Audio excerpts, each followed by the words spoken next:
to Tina's Let's Get Cooking. This is week 5 and we are going to do an apple and pear crumble with some raspberries. So I have prepared earlier my fruit. So I've got apples and I've got a pear. Now can you remember what board I actually cut these on? What board do we use? I'm going to get it for you. Hope you're right, it's the green board. So what we need to do, we need to decore this apple. So you can either cut it with a knife or we have got a decorer. So I'm just going to place the, oh it's so easy, this is. Just put it over, just mind your fingers, look. Core straight out, can you see? So put that over there. Let's get the other one.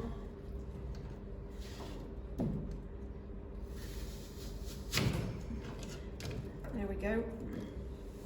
Push that out.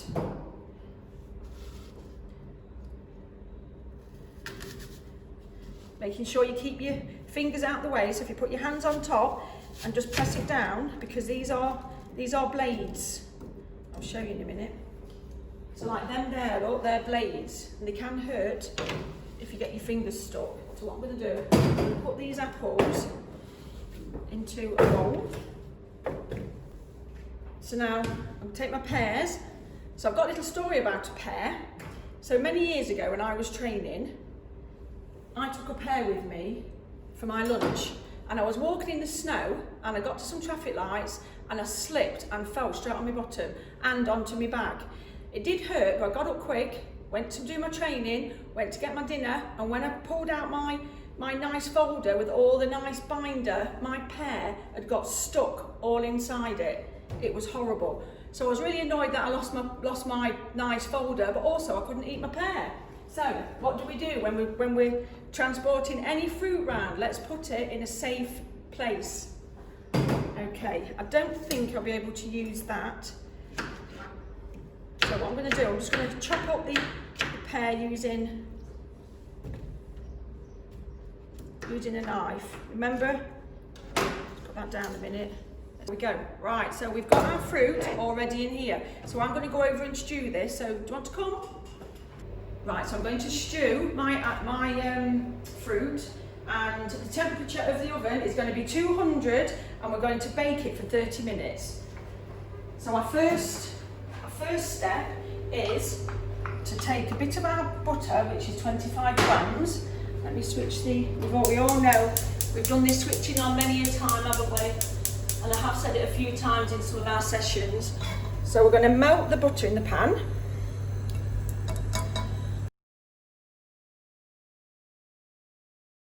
Right, so this butter's melted. So what I'm going to do now, I'm going to take my apple and my pear, just put it in very gently. Over there. So we're going to stew these. But what I'm going to put in, to make them a little bit sweeter, I'm going to put some caster sugar. So I'm just going to sprinkle that in.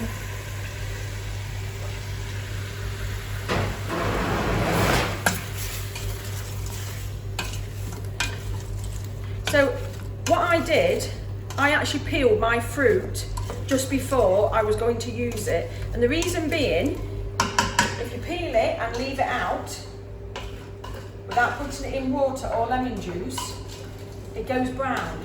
So I just wondered, does anybody know why it goes brown? I'll tell you in a minute, just keep my eye on this fruit.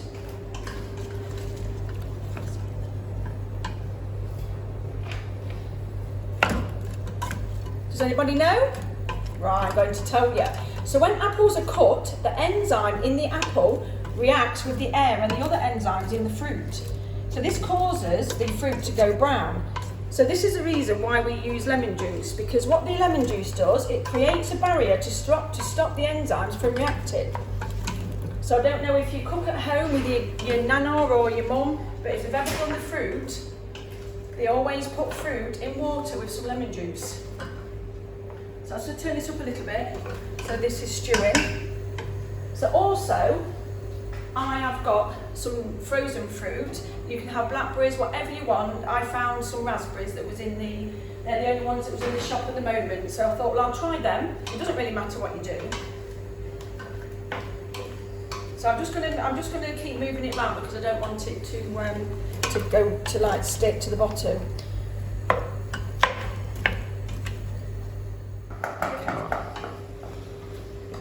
So if you want to take a look, our fruit, I've not stewed it right down. There is like a few little like chunks in it, which I quite like that. You might not, you might want it stewed a bit more, it doesn't matter. So we're taking our frozen veg, we're taking our frozen fruit and we're going to put it into our stewed fruit. Be careful because it's very, very hot. I don't know if you can see on the camera, but the steam. So the reason we didn't put this frozen in is because it doesn't take long to cook. And plus, when we put our flour and that on top of our stewed fruit, it will be going in the oven as well for 30 minutes. I'm going to use this oven glove because that pan is quite hot. So also what I'm going to do, I'm going to take this pan here and put that one inside. So when we put it in the oven, if it is a bit full, it won't go over and go in the oven. At least it will go on there and then we'll have a clean oven. So that's off. Yeah. So let's take the fruit, let's put everything out the way so we can see. So I'm going to put the stewed fruit into this dish. There we go. Just put that over there a minute. Flatten it out. So I'm just going to stick that on it. I would put foil on, but obviously we haven't got no foil here today. So I'm just going to put that on to stop anything from getting in. So come with me and we're going to do the crumble. Okay, I've already weighed out all the ingredients. So our first ingredient is flour. So I put the flour in. We're going to put the sugar in. And a pinch of cinnamon. And then we've got our butter. So what we do is we put our butter, mix it in with the flour and the sugar. So what we've got to do, we've got to make breadcrumbs. So I'm just going to take my fingers, I'm not going to like really push my fingers in.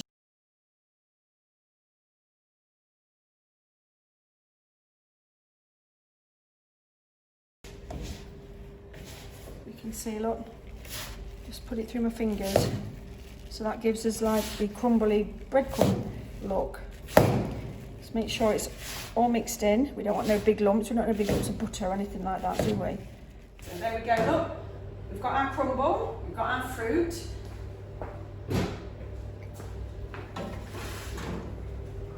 Oh, the fruit smells lovely. What you could do if you wanted to, you could actually take some of this fruit and put it in with your ice cream. But because we're having this ice cream with this, we're not going to bother today. We're just going to do it like this. So I'm going to take my crumble, you see, just gently shake it over the fruit, look.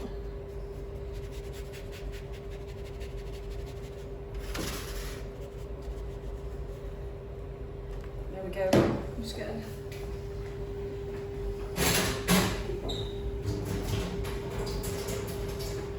a spoon. Let's just even it out.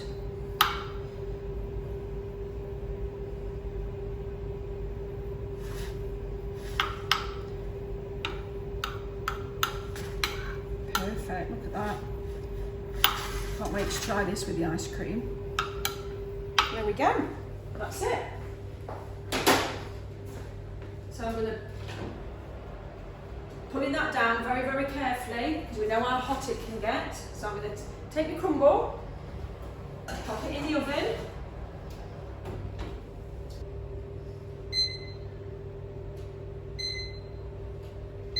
"30 minutes, can you see?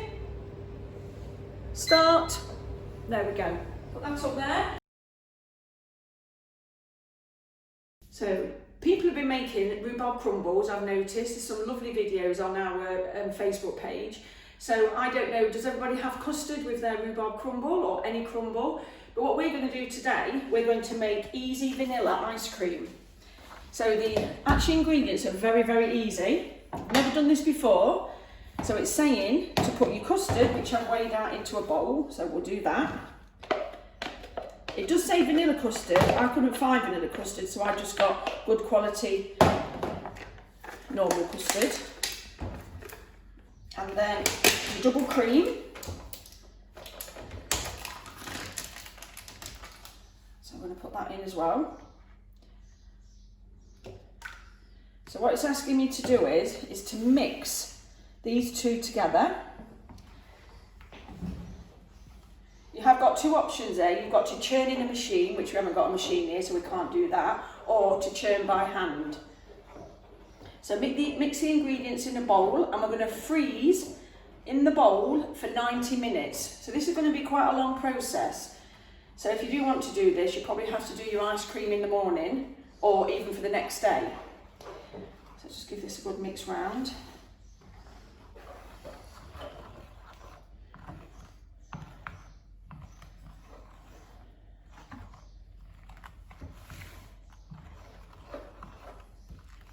I found on the internet there's quite a few different varieties of homemade custard. There's some with vanilla pods, caster sugar, but I thought this one's about the easiest one, I think, so we'll have a go. Okay, so this is going to go into the freezer, and then on the actual method, so we freeze it for 90 minutes, and then it's until it starts to freeze around the edges, and then we take it out and we re-stir it. We do that 2 times after that as well. So that's mixed. I'm going to pop this into the freezer and we'll see how we go.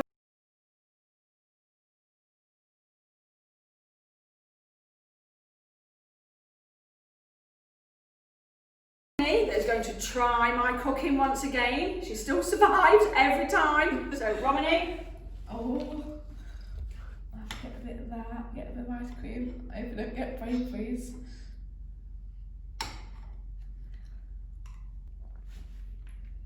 So what does that taste like, Romany, then? Oh, that tastes really nice, guy. Yeah, thank you, Tina. What would be the rating for it then? Oh, 10 out of 10, 5 stars. Woo! That's good. Thanks, Romany. Thanks, Guy.